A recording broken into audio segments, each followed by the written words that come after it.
हरे कृष्ण। कृष्णा। प्रभु जी, हरे कृष्णा। हरे कृष्णा दंडवत। हरे कृष्ण।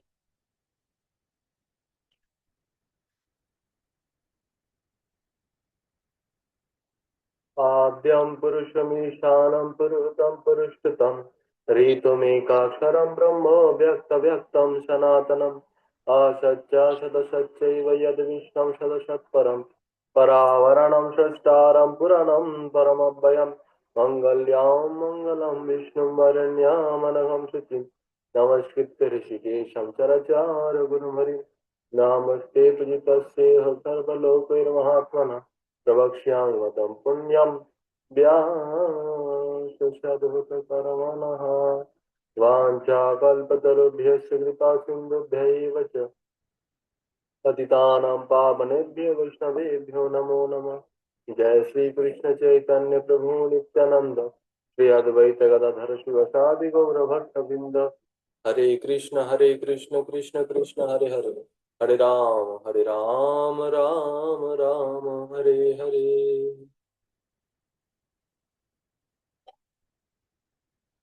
अथ श्री श्री चैतन्य भागवत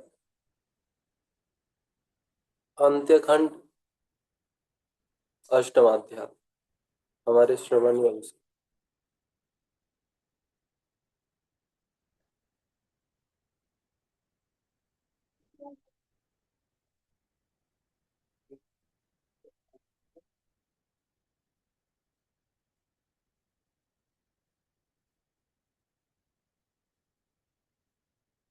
कल तक हमने श्रवण किए थे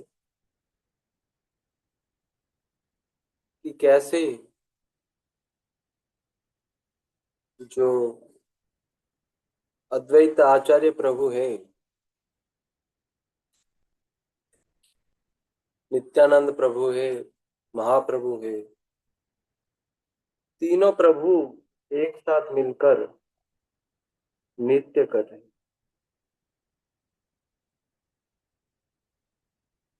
और अंत में माला चंदन आए, भगवान चैतन्य महाप्रभु पहले अद्वैत आचार्य को पहनाया, फिर सभी भक्तों को, फिर जो वैष्णव गृहिणी थे, वैष्णव की जो पत्नी थे, उन्होंने महाप्रभु को दूर से ही प्रणाम किया। वृंदावन दास ठाकुर सभी स्त्री को वैष्णव शक्ति स्वरूपनी कह के संबोधन किए कि सभी जो स्त्रियां है तो वो लोग वही वैष्णव शक्ति है, वैष्णवी शक्ति, विष्णु के ही शक्ति। अब महाप्रभु वैष्णव सहधर्मिणी ज्ञान भक्ति योग में पति के समान प्रभु ने अपने मुख से ऐसा कहा। अब प्रभु जो वैष्णवों की पत्नियां थी उनका महिमा गान कर रहा प्रभु।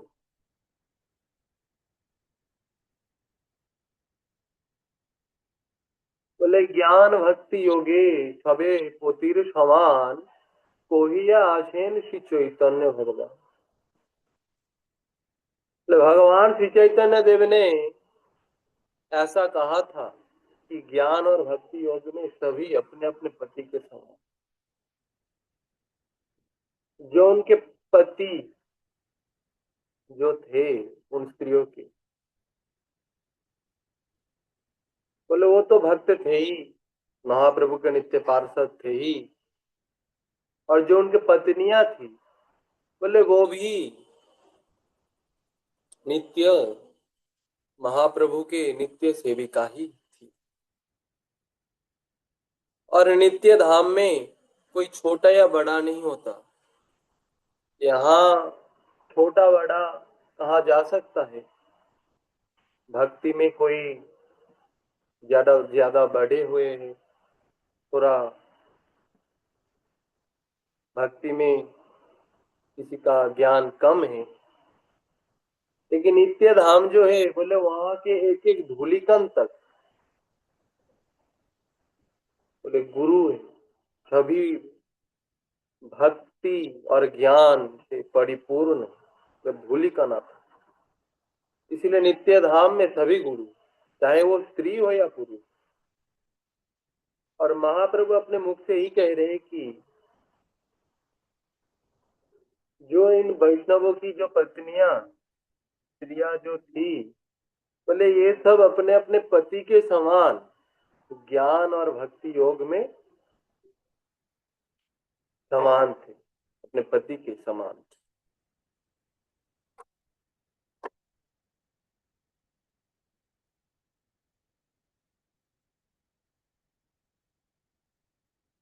अब कहते हैं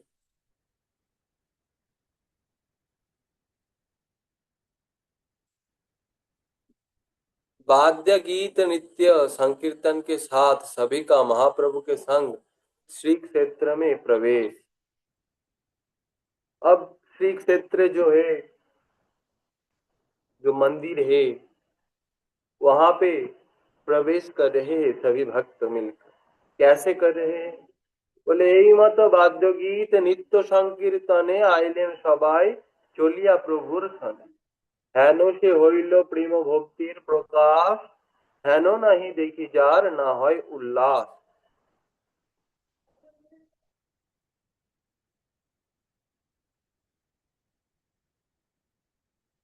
तो इस प्रकार से प्रभु के साथ सभी वाद्य गीत नित्य और संकीर्तन के साथ श्री क्षेत्र में आ गए। प्रेम भक्ति का ऐसा प्रकाश हुआ कि कोई भी ऐसा दिखाई नहीं दे रहा था जिसमें उल्लास विद्यमान ना हो। बार बार कह रहे भक्त जो वृंदावन दास ठाकुर है, बार बार यही कह रहे कि पहले भी कहा कि प्रभु को देखकर जितने भी अभक्त थे वो भी रो पड़े, हरिध्वनि करने लगे। और अभी भी कह रहे कि जितने भी भक्त थे वो तो संकीर्तन कर ही रहे थे, नित्य गीत आदि कर ही रहे थे। यहाँ तक कि जो वहां पे विद्यमान था, चाहे अभक्ति हो, अभक्त ही क्यों ना हो, बोले वो सभी उल्लास में आनंद में नृत्य कर रहे थे, संकीर्तन कर रहे थे। ऐसा कोई था ही नहीं जो चुपचाप खड़े थे, सभी नृत्य कर रहे हैं, रो रहे हैं।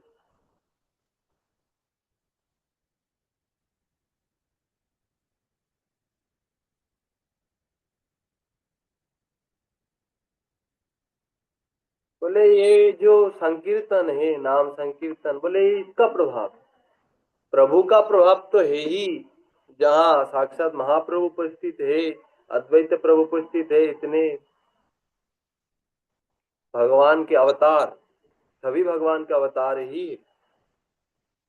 नित्यानंद अद्वैत आदि तो भगवान का ही अवतार है। बोले जो उपस्थित है भगवान ही, और भगवान स्वयं भी उपस्थित है अवतारी।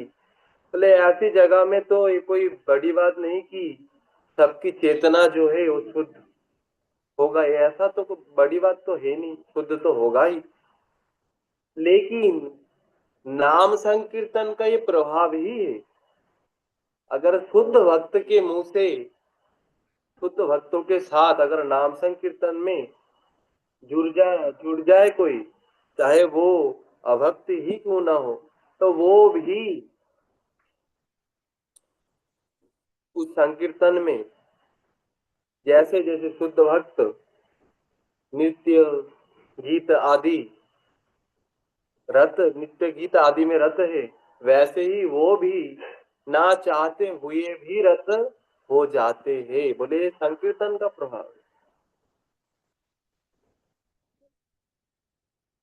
हाँ ये हो सकता है कि एक दिन में ना हो, लेकिन कुछ तो असर होगा ही, पहले दिन ही कुछ असर होगा ही, ताली तक तो देगा ही। मुंह से ताली देते देते मुंह से नाम निकल के आएगा। नाम करते करते फिर कुछ वाद्य यंत्र, करताल ही क्यों ना हो, वहां वो हाथ में उठा लेंगे, बजा बजा बजाना शुरू भी कर देंगे, और आहिस्ता आहिस्ता वो नृत्य करने लगेंगे। बोले ये नाम का प्रभाव है, ये भक्त संघ का प्रभाव है। भगवान है इसीलिए हो रहा है ऐसा नहीं। आज भी देखा जाता है कि हाँ, ये जो नाम है, क्योंकि नाम और महाप्रभु भगवान श्री श्री कृष्ण, बोले ये तो अलग है नहीं। अभिन्नत्वं नाम नामिन, अभिन्न है नाम और नाम।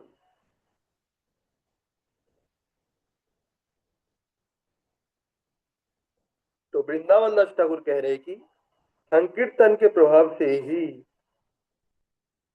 ऐसा कोई दिखाई नहीं दे रहा था जिसमें उल्लास विद्यमान ना हो, आनंद विद्यमान ना हो, जो नित्य नहीं कर रहे थे, ऐसा कोई नहीं। अब कह रहे कि आठर नाला से नरेंद्र सरोवर के तट पर आगमन।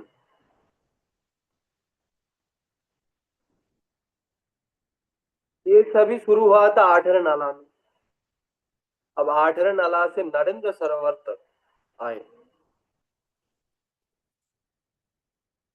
बोले आठर नाला হইতে দশদণ্ড হইলে মহাপ্রভু আইলেন नरेंद्र कुले। तो आठरा नाला से दस दंड के पश्चात महाप्रभु नरेंद्र सरोवर तट पर पधारे।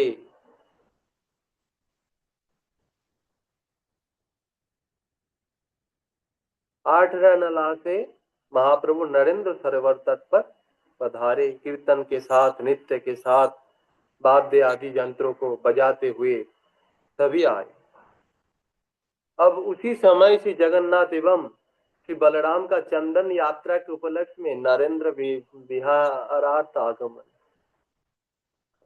अभी भी चंदन यात्रा चला।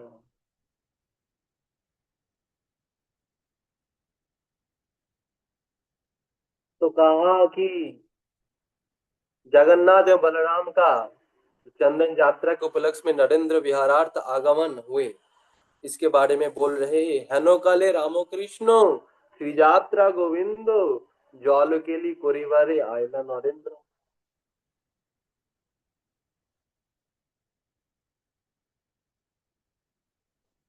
बोले उसी समय राम कृष्ण यानी कृष्ण बलराम एवं श्री गोविंद श्री चंदन यात्रा के उपलक्ष्य में नरेंद्र सरोवर में जलकेली करने के लिए पधारे। चंदन यात्रा जो होता है, बोले 21 दिन का वो होता है।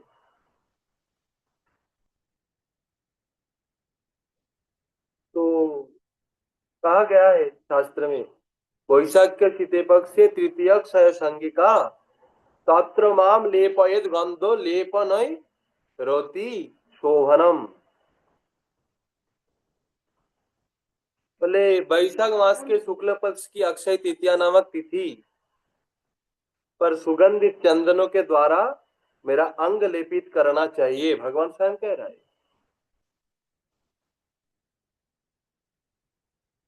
तो ऐसे में जो है, भक्त को चाहिए कि ऐसे चंदन यात्रा महोत्सव का पूरी तरह से पालन करे। अगर घर में नहीं कर सकते तो जहां हो रहा है वहां तो आए ही आए, चंदन की सेवा दे, चंदन बांटने की, अपनी जो शरीर है उनको सेवा में लगाए चंदन बांटने की।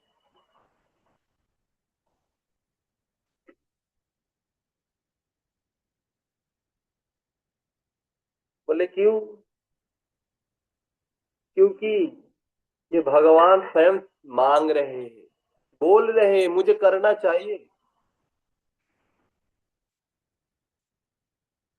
मामले पर मुझे लेपन करो चंदन, मेरे भक्त मुझे लेपन करो चंदन। कैसे करे? बोले रति, प्रेम के साथ करो। तो ऐसे में सबको चाहिए कि मठ में चंदन यात्रा के उपलक्ष्य में आए और अगर हो सके तो रहे भी और अपना योगदान भी करे पूर्ण सामर्थ्य शक्ति के साथ।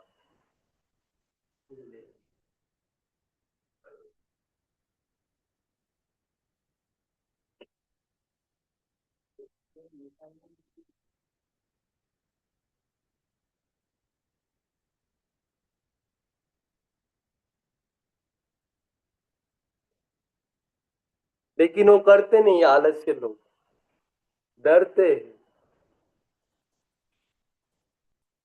कि 21 दिन तक चंदन बांटते बांटते हाथ तो पूरा एकदम वो दुख जाएगा, कैसे बांटे। इसलिए डर के मारे कोई 3 दिन करते, कोई कोई मठ में, कोई 5 दिन, कोई 7 दिन, कोई 14 दिन। 21 दिन तो करना चाहिए ही चाहिए। 14 दिन हो जाए तो 21 दिन भी होगा ही, लेकिन ज्यादातर 3 दिन करते हैं कोई कोई मठ में। बोले क्यों? बोले घिसने का लोग नहीं मिल रहा। क्यों नहीं मिल रहा? बोले सब आलसी बन चुके, आते नहीं। बुलाया जाता है सबको, आइए इस सेवा में भाग लीजिए, लेकिन आते नहीं। चंदन का जो चंदन है, बोले उनकी सेवा कीजिए। चंदन अगर लेप नहीं सकते, चंदन अगर बांट नहीं सकते, तो अगर वहां पे चंदन की जरूरत है तो कम से कम एक चंदन भगवान को अपने सामर्थ्य अनुसार चंदन दे, ताकि वहां घिसा जा सके। वहां से खबर लेना चाहिए भक्तों को कि ये चंदन यात्रा वहां जो हो रहा है, क्या वो ठीक से हो रहा है? कोई किसी कुछ कमी तो नहीं है?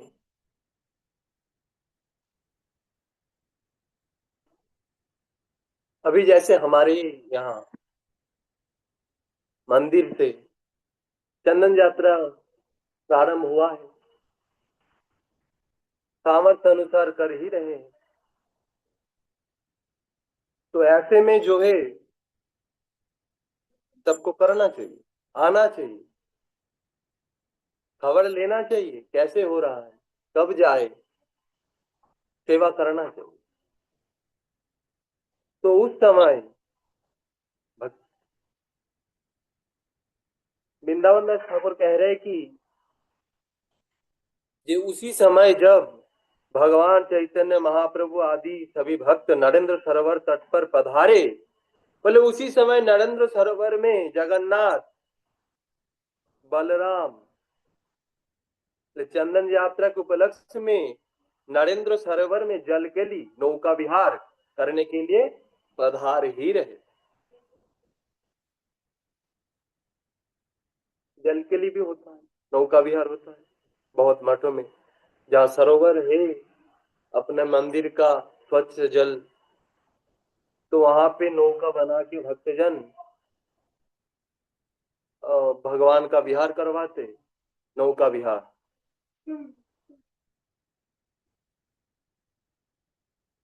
तो ऐसे में चाहिए कि जहाँ ऐसे उत्सव हो रहा हो वहां जाके अंश ग्रहण करना चाहिए ही चाहिए।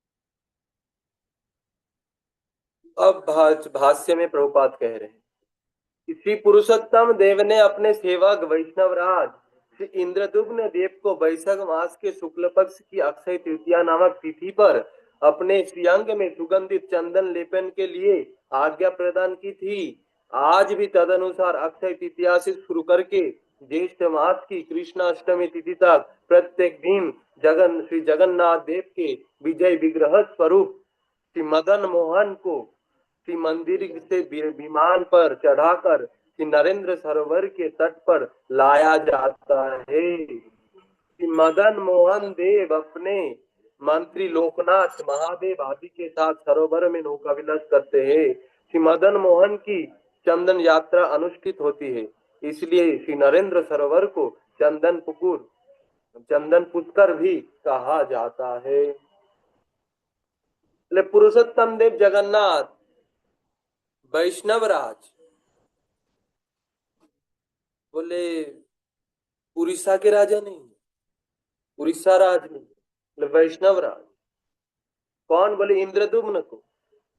तो बताए थे कि ये जो शुक्ल पक्ष की अक्षय तृतीया है, अक्षय तृतीया से शुरू करके एकदम कृष्णाष्टमी तिथि तक, ज्येष्ठ मास की कृष्णाष्टमी तिथि तक प्रत्येक दिन मेरा चंदन लेपन करो, ये मेरी आज्ञा है। तो कर ही रहे, करते ही है। और जो विजय विग्रह है मदन मोहन, प्रधान विग्रह को तो बाहर लाया नहीं जा सकता, इसीलिए विजय विग्रह रखते हैं। अर्चा विग्रह भी कहते हैं उसे, विजय विग्रह भी कहते हैं। तो ऐसे जो विजय विग्रह श्री मदन मोहन है, बोले श्री मंदिर से विमान पर चढ़ाकर नरेंद्र सरोवर पर, सरोवर के तट पर लाया जाता है। और साथ में कौन आता है? बोले मदन मोहन देव के मंत्री लोकनाथ महादेव आदि के साथ सरोवर में नौका विलास करते हैं। आज भी ये उत्सव बड़े धूमधाम से मनाया जाता है।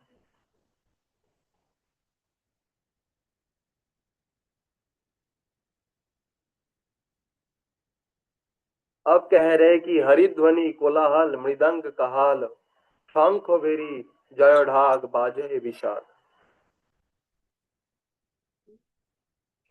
बोले मृदंग, कहाल, शंख भेरी और जय ढाक की विशाल ध्वनियों के साथ हरिध्वनि का सुविशाल कोलाहल हो रहा था।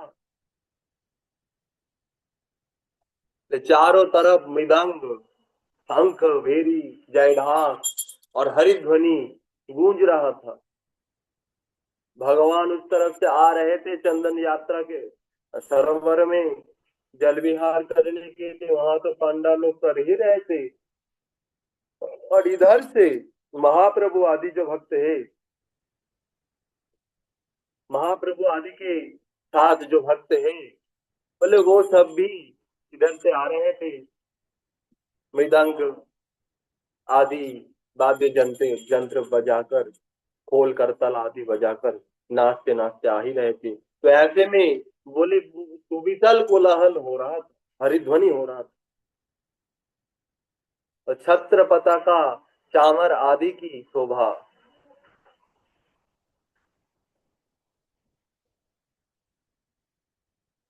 सहस्त्र सहस्त्र छत्र पताका चामोर, चतुर्दिके शोभा करे परम सुंदर। तो चारों ओर परम सुंदर हजारों हजारों छत्र पताकाएं और चामर शोभा पा रहे थे।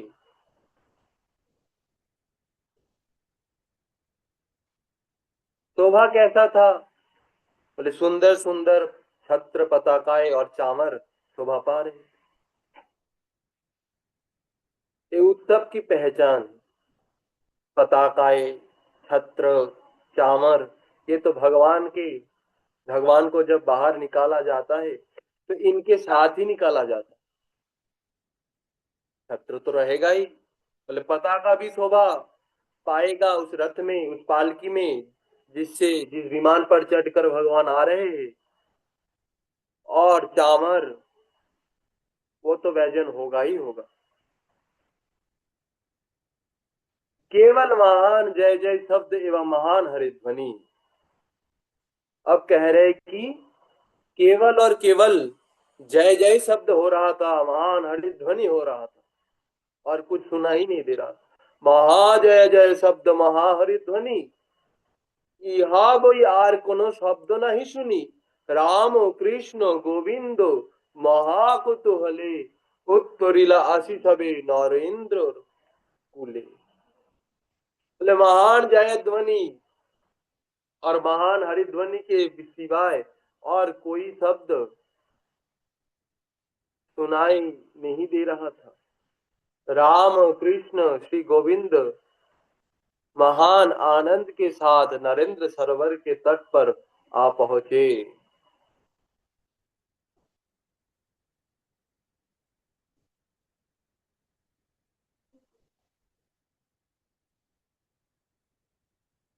बोले सिर्फ जय ध्वनि हो रहा था, हरिध्वनि हो रहा था, और इसके सिवाय कुछ सुनाई दे ही नहीं रहा था।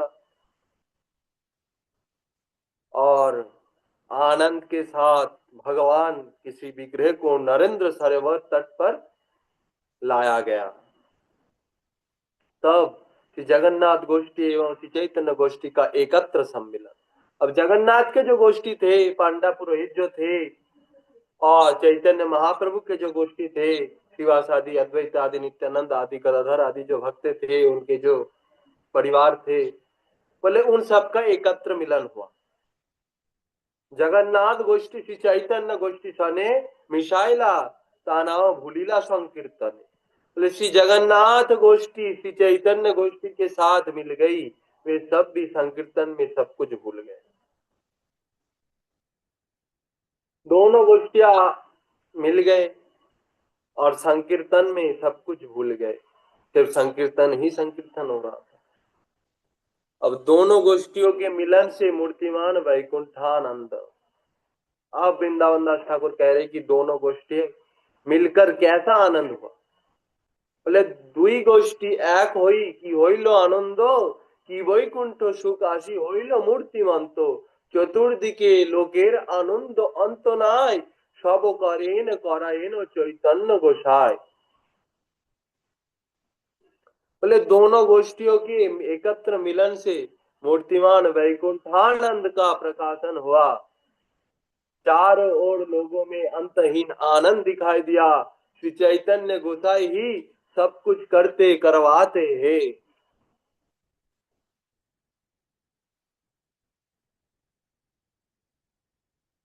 लेकिन कैसा आनंद हुआ, दोनों गोष्ठी के एकत्र तो मिलन हुआ तो कैसा, बोले वैकुंठ आनंद छा गया। ऐसा लग रहा था जैसे ये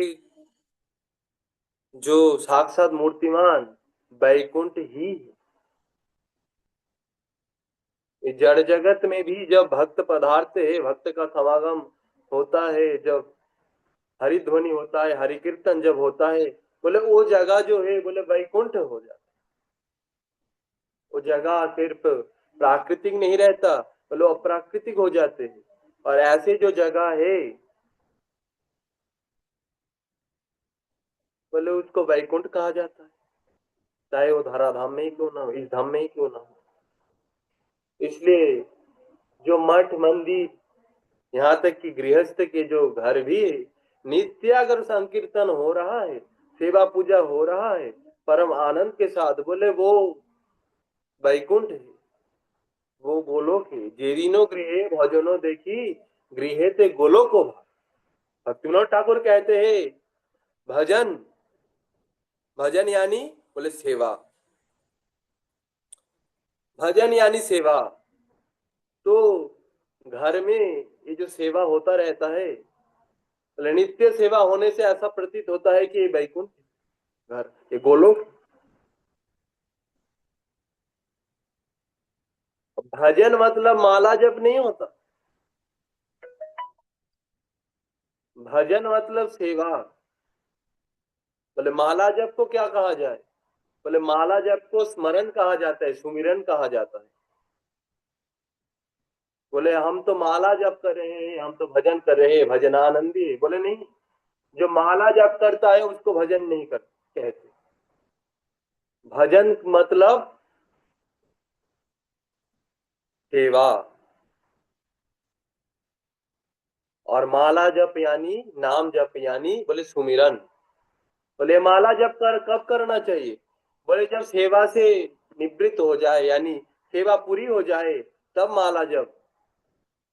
जब तक भगवान जग रहे हैं जो सेवा है वो करो, और जब अपना सेवा पूरा हो जाए, भगवान जब सो जाए, बोले तब बोले भगवान का स्मरण करते रहो। बोले ये दोनों काम जो नहीं करते, बोले उसके जीवन में विपदा ज्यादा आती, उसके जीवन में ही काम क्रोध लोभ मोह ईर्ष्या मद मात्सर्य द्वेष ये सब बढ़ जाता है। वो चाहे दीक्षा ही लेने वाले वैष्णव ही क्यों ना हो, और निरंतर नहीं करेंगे तो। स्मरण के लिए माला जप अध्ययन ये प्रधान है। शास्त्र आदि का अध्ययन, संख्या माला पूरा करके अगर समय मिले ये तो पढ़ना चाहिए ही चाहिए। बोले सेवा कोई कब कर सकता है? बोले सेवा वही कर सकता है जिनमें, जो अध्ययन में जिनका रुचि है, जो शास्त्र को समझने वाले हैं, बोले वो ही सेवा कर सकते हैं। और बोले ऐसे सेवा से कब क्या होगा? बोले नाम स्फुरित होगा, नाम होगा तब भगवान का। बोले जो शास्त्र नहीं पढ़ते, शास्त्र की वाणी सुनते नहीं है, जो हरि कथा सुनते नहीं हो, चाहे पुजारी ही क्यों ना हो, बोले वो तो पुजारी बन जाते हैं। पूजस्य हरि पुजारी, बोले पूजा के शत्रु बन जाते हैं। हरि मतलब शत्रु। बोले उसको पूजा में वो जैसे दिखाई देता है कि कोई आ गया जिनको पसंद नहीं करता, तो वो कहता, सोचता विचारता है क्यों आ गया भाई, ये तो मुझे पसंद नहीं है बिल्कुल। क्यों सोचता है? बोले उसका शत्रु है, हरि है। तो ऐसे ही जो पूजक है वो पुजारी कब बन जाते? बोले जब हरि कथा नहीं श्रवण करते तो पूजा भी उनके लिए अरि बन जाते हैं। जो अध्ययन नहीं करते हुए उनके लिए पूजा भी अरि बन जाते हैं, यानी शत्रु बन जाते हैं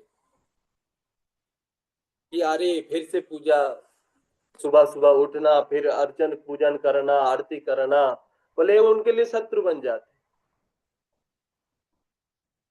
इसीलिए श्रवण, अध्ययन, स्मरण ये तीनों चलना चाहिए, तब जाके सेवा में रुचि होगा, तब जाके वो जो सेवा करेगा बोले वो पूर्ण माना जाएगा, नहीं तो अपूर्ण होगा, उसे कर्म माना जाएगा। आजकल बहुत लोग कहते पढ़ के क्या होगा, सेवा करो। बोले सेवा तब तक संपन्न नहीं होंगे जब तक तुम पढ़ के वो भाव अर्जन ना कर लो, सुन के वो भाव अर्जन ना कर लो, अर्जित ना कर लो कि सेवा हमें क्यों करना चाहिए और कौन से भाव से करना चाहिए। ये तो बोले सुनने से और पढ़ने से ही ये भाव प्रकटित होता है। इसीलिए नित्यम भागवतम सेवया, नित्य भागवत आदि शास्त्र का पाठ करना ही चाहिए, श्रवण करना ही चाहिए, तब उसके सेवा में रुचि लगेगी, नहीं तो नहीं।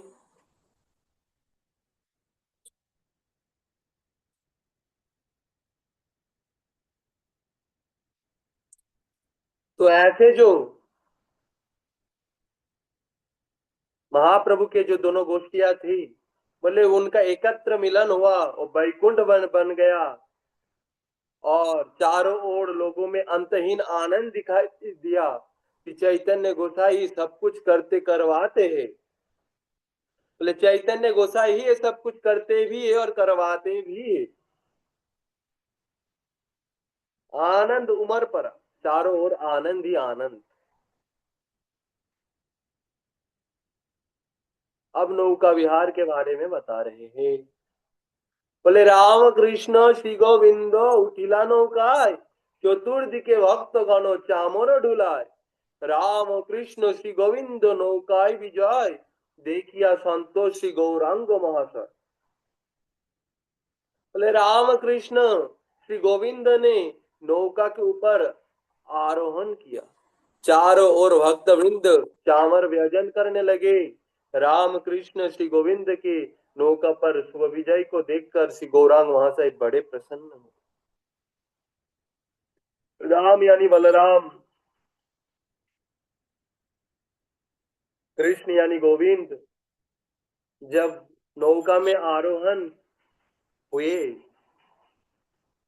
चढ़ाया गया, बोले चारों ओर भक्त लोग बोले चामर भजन कर रहे थे, चामर ढुला रहे थे।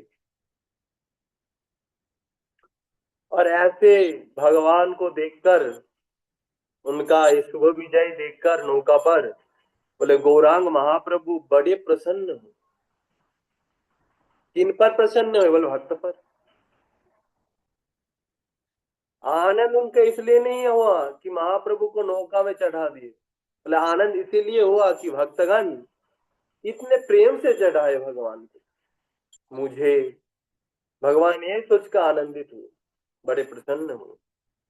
अब भक्तों के साथ महाप्रभु का नरेंद्र के जल में छलांग लगाना।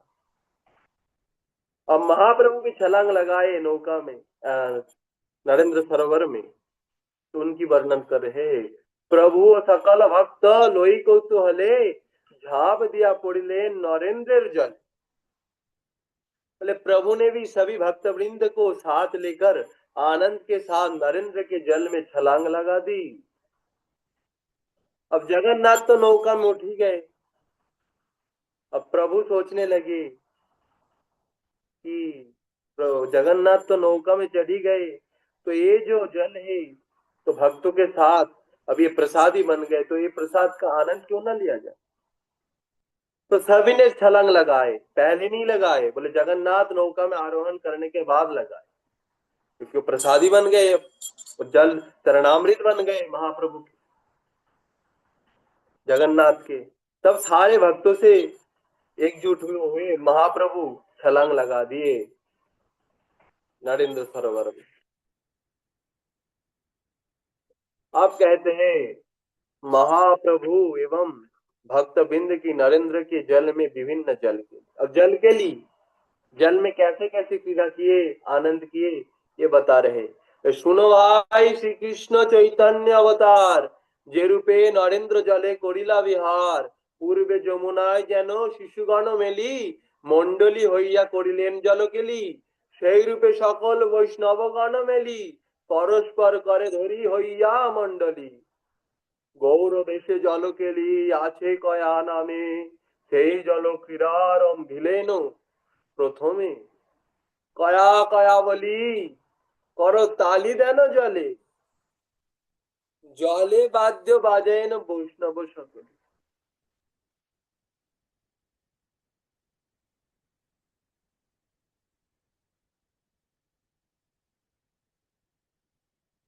अरे सुनिए भाइयों, श्री कृष्ण चैतन्य अवतार ने जिस प्रकार से नरेंद्र सरोवर के जल में विहार किया है उसके बारे में सुनिए, ध्यान पूर्वक सुनिए। अरे पूर्व में शिशुओं यानी बाल गोपालों के साथ मिलकर जैसे मंडली रचना करके जलकली की थी, वैसे सभी वैष्णवों ने मिलकर परस्पर हाथ पकड़कर मंडली की रचना की। बोले पूर्व में, पूर्व यानी द्वापर में ग्वाल वालों के साथ महाप्रभु जो कि कृष्ण है, बोले पूर्व में कृष्ण जैसे ग्वाल वालों के साथ मंडली बनाकर जलकेली की थी, वैसे ही जितने वैष्णव थे बोले उन सबके हाथ पकड़कर एक मंडली बनाए जल में। अब गौड़ देश में कया नाम से एक प्रकार की जलकेली की जाती है। एक जलकेली जल में क्रीड़ा होता है, उसका नाम है कया। तो सभी ने पहले जल क्रीड़ा का आरंभ किया, कया कया कहकर सभी जल में हाथों से ताली बजाने लगे, सभी वैष्णव जल में वाद्य बजाने लगे।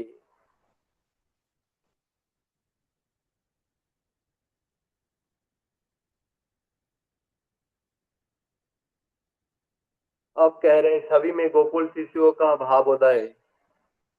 गोकुलेर शिशु भाव होइल सवार प्रभु होइला गोकुलेन्द्र अवतार बाई हो नहीं कारो सबे आनंद विवाल निर्भय ईश्वर देहे सबे दैन जल अद्वैत चैतन्य दुहे जल फेला फेली প্রথমে লাগিলা দুয়ে মহাকুতুহলী অদ্বৈত হারেন ক্ষণে ক্ষণে বা ঈশ্বর निर्घात नयने जल ध्यान परस्पर। बोले महाप्रभु सन्यासी है और सन्यासी के लिए क्रीड़ा वर्जित, सन्यासी सबके लिए क्रीड़ा वर्जित है, यानी जो आध्यात्मिक पथ पर चलेगा बोले उनके लिए क्रीड़ा तो वर्जित है ही। लेकिन महाप्रभु बोले कौन है, बोले वही कृष्ण है, अभी भावोदय हुआ है। और जितने भी वो वैष्णव है बोले वो कौन है, बोले वही तो सब ग्वाल वाल है। तो अभी जब पानी में उतरे तो उनका भावोदय हुआ, वही शिशुओं के भाव में वो भावित हुए। तो ऐसे भाव में जब भावित हुए तब प्रभु भी गोकुल चंद्र अवतार स्वरूप कृष्ण रूप हो गए। कृष्ण रूप हो गए, सन्यासी नहीं रहे, बोले कृष्ण हो गए। किसी में भी बाहरी सुध बुद्ध का ज्ञान नहीं रह गया, सभी आनंद में विह्वल हो उठे, सभी निर्भीक भाव से ईश्वर के श्रीअंग पर जल डालने लगे। अब किसी का बाहरी ज्ञान है ही नहीं कि ये तो सन्यासी है, इन पर कैसे हम जल फेंक सकते हैं, क्रिया कर सकते हैं, और हम तो वैष्णव है और ऐसे क्रिया करना नहीं चाहिए। बोले ये सब बाहरी ज्ञान, बोले ये सब भूल गए, वो पूर्व भाव में विभोर हो गए। जैसे जल क्रिया करते थे गोकुल में, वैसे भाव में विभोर हो गए सभी भक्तगण महाप्रभु। बोले निर्भीक भाव से, यानी भय तो है ही नहीं, किसी में भय रहा नहीं कि सन्यासी कैसे में जल फेंक के मार सकता, हुए महाप्रभु है। बोले ये सब भाव हो रहा नहीं, बोले सभी निर्भीक भाव से ईश्वर के श्रीअंग पर जल डालने लगे। चैतन्य महाप्रभु अद्वैत आचार्य के ऊपर जल डालने लगे। पहले दोनों महान कुतूहली अद्वैत और चैतन्य आपस में जल क्रिया करने लगे। वे दोनों एक दूसरे के ऊपर जल फेंकने लगे। क्षण भर में अद्वैत हारने लगते तो क्षण भर में ईश्वर दोनों एक दूसरे के नेत्र में प्रचंड जल प्रहार करने लगे। अब ये जो कया कया है, बोले कौन सा जल के लिए बंगाल में खेला जाता है। बोले कया कया शब्द करके वो जो पानी है वो एकदम आंखें खुला रहेगा, और ऐसे पानी को पूरा एकदम आंखों में वो मारता ही रहेगा, पानी की वो धारा एकदम आंखों में जाके लगे। अगर वो हार गया, मुंह फिरा लिए, बोले वो हार जाएगा, वो हार गया। ऐसे जल क्रिया राधा कृष्ण भी करते हैं। बोले जब जल फेंकने लगते हैं राधा रानी के पूरे आंखों में, बोले वो जो आंखें, बोले वो पूरा का पूरा एकदम रक्त कमल की तरह लाल हो जाती। और कृष्ण पर जब राधा रानी जल फेंकने लगते हैं तो उनके भी ऐसा ही होता है, लेकिन राधा हार जाती, कृष्ण ज्यादातर जीत जाते हैं। तो यहाँ पर वो ही भाव, लेकिन सखियों जैसा भाव नहीं, बोले गोपाल बालों के जैसा भाव। ऐसा ही खेल राधा जैसे सखियों के साथ खेलते थे भगवान कृष्ण, ऐसे गोकुल में ग्वाल बालों के साथ भी खेलते थे।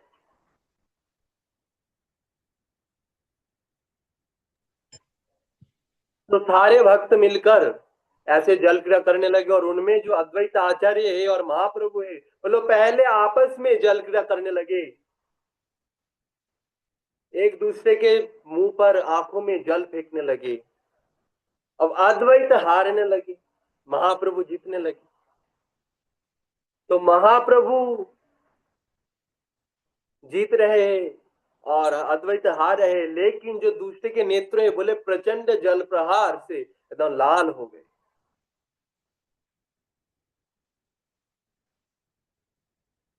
अब नित्यानंद गदाधर एवं पुरी गोस्वामी का जल युद्ध, अब किन किन का जल युद्ध हो रहा है।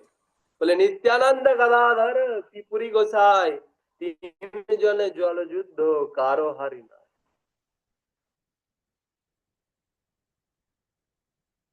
बोले नित्यानंद गदाधर और जो पुरी गोसाई है, बोले तीनों जनों में जल युद्ध शुरू हुआ।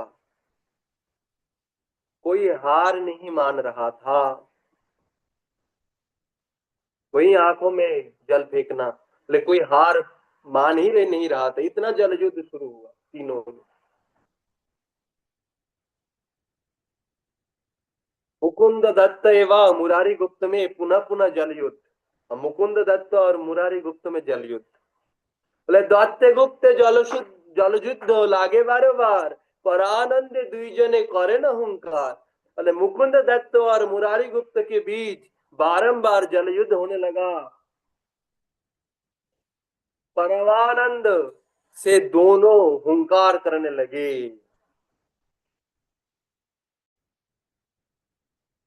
अब ये जो हुंकार था, ये हरिध्वनि जैसा हुंकार नहीं, ये एक चिल्लाना होता है आ करके। मतलब वो जब आनंद में ज्यादा आनंदित हो जाते हैं ऐसे जल क्रिया करते करते, तो एक अलग ही हुंकार आते हैं मुंह में। तो वो हुंकार करने लगे। बार बार जल युद्ध हो रहा है मुकुंद दत्त और मुरारी गुप्त के बीच में। और अब विद्यानिधि एवं स्वरूप दामोदर में परस्पर जल क्षेपण अब किन में हो रहा है? बोले विद्यानिधि और स्वरूप दामोदर। ये तो चल ही रहा है। बोले पास पास में जो दोनों दोनों करके जो जल युद्ध हो रहा है, कहीं तीनों हो रहा है, कहीं दो दो करके हो रहा है, तो उसका वर्णन कर रहे हैं। अभी विद्यानिधि और स्वरूप दामोदर के बारे में बोल रहे हैं कि दुई सखा विद्यानिधि स्वरूप दामोदर हंसी आनंद जल ज्ञान परस्पर। बोले दोनों सखा विद्यानिधि और स्वरूप दामोदर हंस हंस कर आनंद के साथ एक दूसरे पर जल डालने लगे। बोले जो स्वरूप दामोदर है और जो विद्यानिधि है, बोले हंस हंस कर एक दूसरे पर जल डालने लगे। युद्ध हो रहा है दोनों में।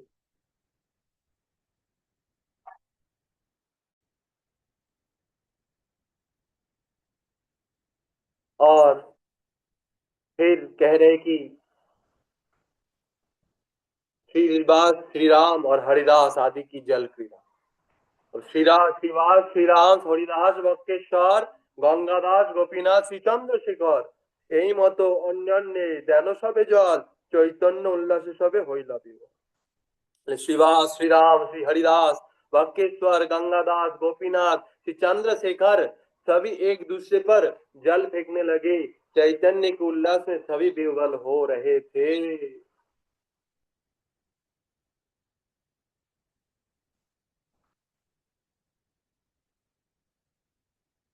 सभी जल क्रिया करने लगे, एक दूसरे पर जल फेंकने लगे। बोले कितने का नाम लेंगे? आनंद भक्त थे तो सभी जो मुख्य मुख्य भक्त जहाँ इन्होंने उल्लेख किए कि वृंदावन दास ठाकुर, बोले उन लोगों का तो युद्ध हो ही रहा था और भी बहुत भक्त थे। तो ऐसे में सभी जो थे वो बोले विह्वल हो गए, आनंद में एकदम उल्लास में एकदम विह्वल हो गए जल क्रिया करते करते।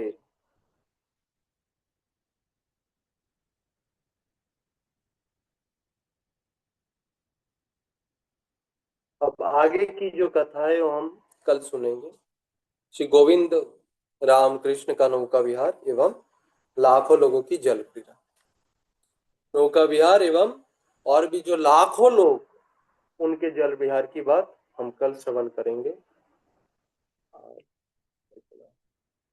वांछा कल्पतरुभ्यश्च कृपा सिन्धुभ्येव च पतितानां पावनेभ्यो वैष्णवेभ्यो नमः। हरे कृष्ण कृष्ण कृष्ण हरे हरे, हरे राम राम राम हरे कृष्ण। हरे कृष्णा। दंडवत हरे कृष्ण। दंडवत प्रणाम प्रभु जी, दंडवत सबको। धन्यवाद। हरे कृष्ण, दंडवत प्रणाम। धन्यवाद।